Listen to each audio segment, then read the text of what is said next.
A buddy of mine at my job, this was like years ago. This is when the song was at about the height of its popularity.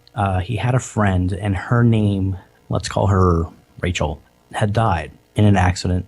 It was, unfortunate because, she was young. She was like 19 or whatever. And the way that she had died was actually jumping over a waterfall. Now, it used to be that, her and her friends would do this all the time. However, there was a big storm shortly before this incident, and there was a lot of sediment buildup underneath. So the water wasn't as deep as it usually is.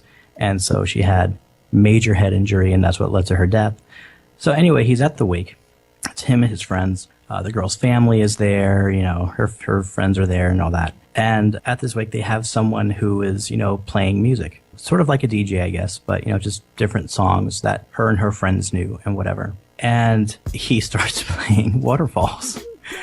And my work buddy, he's like, the song comes on, and he's realizing the irony of that song. And the parents, and this is really sad and unfortunate, the parents just sort of like have this look on their face like, what the fuck are you doing to this person who's playing Don't Go Chasing Waterfalls? Please stick to the rivers and the lakes that you're used to.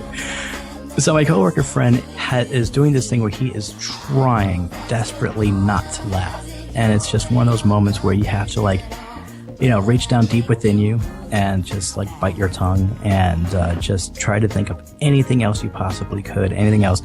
And one of his friends next to him, who was really good friends with Rachel, is like, don't you dare freaking laugh. Don't you freaking laugh. And he's trying to hold it in or whatever. He gets through it. And as soon as they get outside and into the car, as he tells me, he laughed for a straight hour and a half.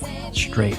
Because it was so bottled up that he just kept laughing. And if he laughed for an hour and a half, don't go chasing waterfalls.